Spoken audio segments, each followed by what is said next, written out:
História da Redenção, capítulo 57. Espiritismo. A doutrina da imortalidade natural preparou o caminho para o moderno espiritismo. Se os mortos são admitidos à presença de Deus e dos santos anjos, e se são favorecidos com o conhecimento que superam em muito o que antes possuíam, por que não voltariam eles à Terra para iluminar e instruir os vivos?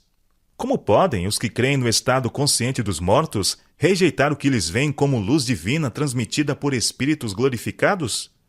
Eis aí um meio de comunicação considerado sagrado e de que Satanás se vale para realizar seus propósitos. Os anjos decaídos que executam suas ordens aparecem como mensageiros do mundo dos espíritos. Ao mesmo tempo em que professa trazer os vivos em comunicação com os mortos, Satanás exerce sobre eles sua fascinante influência. Ele tem poder mesmo para fazer surgir perante os homens a aparência de seus amigos falecidos. A contrafação é perfeita. A expressão familiar, as palavras, o tom da voz são reproduzidos com maravilhosa exatidão. Muitos são consolados com a afirmativa de que seus queridos estão gozando a ventura celestial e, sem suspeita de perigo, dão ouvidos a espíritos sedutores e doutrinas de demônios. Induzindo-os a crer que os mortos efetivamente voltam para comunicar-se com eles, Satanás faz com que apareçam os que baixaram ao túmulo sem estarem preparados. Pretendem estar felizes no céu e mesmo ocupar ali elevadas posições, e assim é largamente ensinado o erro de que nenhuma diferença se faz entre justos e ímpios. Os pretensos visitantes do mundo dos espíritos algumas vezes proferem avisos e advertências que se demonstram corretos. Então, estando ganha a confiança, apresentam doutrinas que solapam diretamente a fé nas Escrituras. Com a aparência de profundo interesse no bem-estar de seus amigos na terra, insinuam os mais perigosos erros. O fato de declararem algumas verdades e poderem, por vezes, predizer acontecimentos futuros, dá às suas declarações uma aparência de crédito. E seus falsos ensinos são tão de pronto aceitos pelas multidões, e tão implicitamente cridos como se fossem as mais sagradas verdades da Bíblia. A lei de Deus é posta de parte, desprezado o Espírito da graça, o sangue do concerto tido em conta de coisa profana. Os espíritos negam a divindade de Cristo e colocam o próprio Criador no mesmo nível em que estão. Assim, sob novo disfarce, o grande rebelde ainda prossegue com sua luta contra Deus, luta iniciada no céu e durante quase 6.000 anos continuada na terra. Muitos se esforçam para explicar as manifestações espíritas, atribuindo-as inteiramente a fraudes e prestidigitação por parte do médium. Mas, conquanto seja verdade que os resultados da trapaça tenham muitas vezes sido apresentados como manifestações genuínas, tem havido também assinaladas manifestações de poder sobrenatural. As pancadas misteriosas com que o espiritismo moderno se iniciou não foram resultados de trapaça e artifício humano, mas obra direta dos anjos maus, que assim introduziam um engano dos mais eficazes para a destruição das almas. Muitos serão enredados pela crença de que o espiritismo seja meramente impostura humana, quando postos em face de manifestações que não podem senão considerar como sobrenaturais, serão enganados e levados a aceitá-las como o grande poder de Deus. Estas pessoas não tomam em consideração o testemunho das Escrituras relativo às maravilhas operadas por Satanás e seus agentes. Foi por auxílio satânico que os magos de Faraó puderam contrafazer a obra de Deus. O apóstolo João, descrevendo o milagroso poder operador que se manifestará nos últimos dias, declara: também opera grandes sinais, de maneira que até fogo faz descer do céu à terra, diante dos homens, sedosos que habitam sobre a terra, por causa dos sinais que lhe foi dado executar diante da besta, aquela que ferida a espada sobreviveu. Apocalipse capítulo 13, versos 13 e 14. Não se acham aqui preditas meras imposturas. Os homens são enganados pelos milagres que os agentes de Satanás têm poder para fazer, e não pelo que pretendem realizar. Feitiçaria em forma moderna. O próprio nome da feitiçaria está agora mantido em desprezo. A pretensão de que os homens podem comunicar-se com os espíritos maus é considerada como uma fábula da Idade Média. Mas o espiritismo, cujo número de conversos pode ser contado em centenas de milhares e mesmo milhões, tem conseguido entrar nos ciclos científicos, invadindo igrejas e achado favor nos corpos legislativos e mesmo nas cortes reais.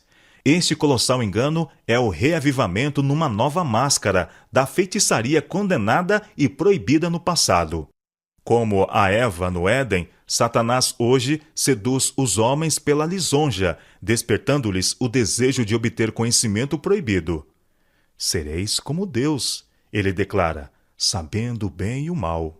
Gênesis capítulo 3, verso 5.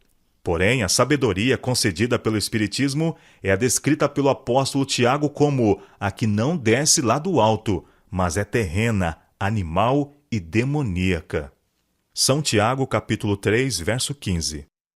O príncipe das trevas tem uma mente magistral e habilmente adapta suas tentações aos homens, de acordo com a variedade de condição e cultura. Ele opera com todo o engano da injustiça para conseguir o controle dos filhos dos homens. Contudo, apenas poderá cumprir seus objetivos se eles voluntariamente se renderem às suas tentações.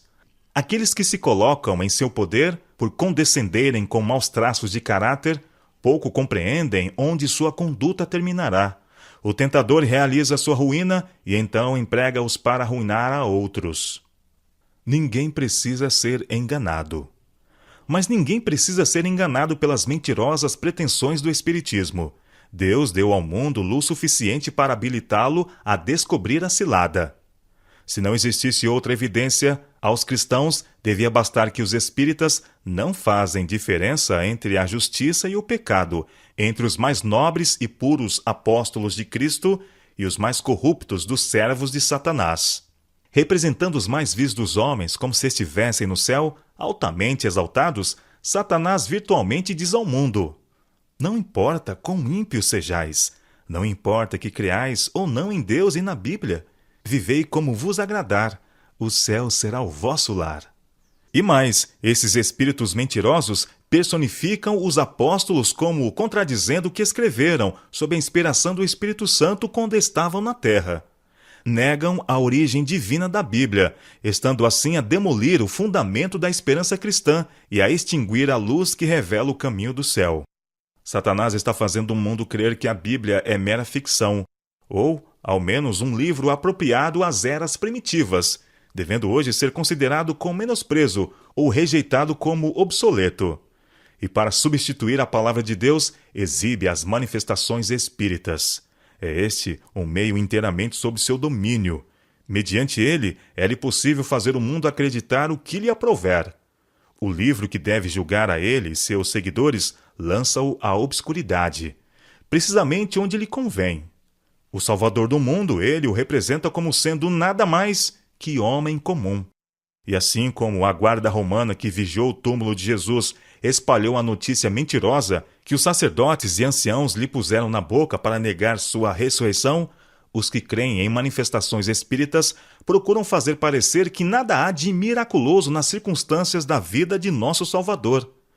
Depois de procurar desta maneira pôr Jesus à sombra, chama a atenção para os seus próprios milagres, declarando que estes excedem em muito as obras de Cristo.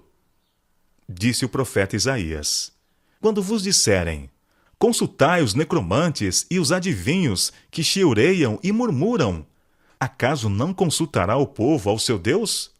A favor dos vivos se consultarão os mortos? A lei é o testemunho. Se eles não falarem desta maneira, jamais verão a alva. Isaías capítulo 8, versos 19 e 20. Se os homens tivessem estado dispostos a receber a verdade tão claramente apresentada nas Escrituras, que os mortos não sabem coisa nenhuma, veriam nas pretensões e manifestações do Espiritismo a operação de Satanás, com poder, sinais e prodígios de mentira.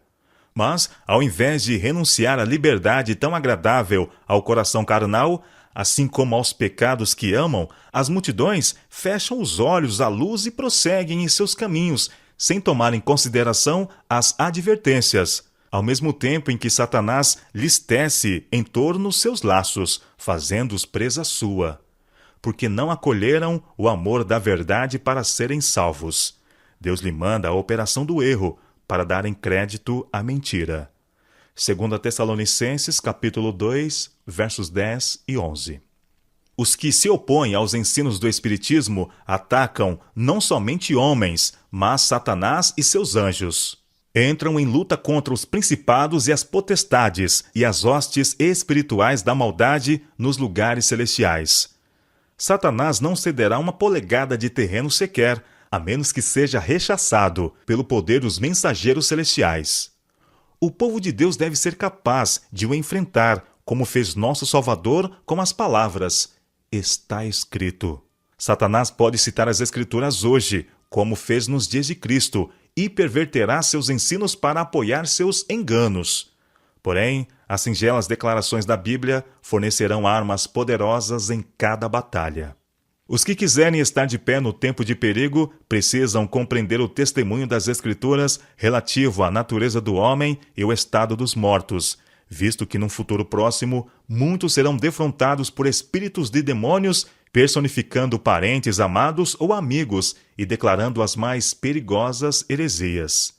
Estes visitantes apelarão para os nossos mais ternos sentimentos de simpatia, efetuando prodígios para apoiarem suas pretensões. Devemos estar preparados para resistir-lhes com a verdade bíblica de que os mortos nada sabem e de que os que desta maneira aparecem são espíritos de demônios.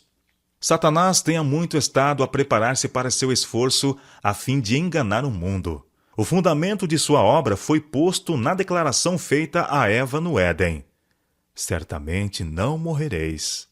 No dia em que dele comerdes, se vos abrirão os olhos, e como Deus, sereis conhecedores do bem e do mal.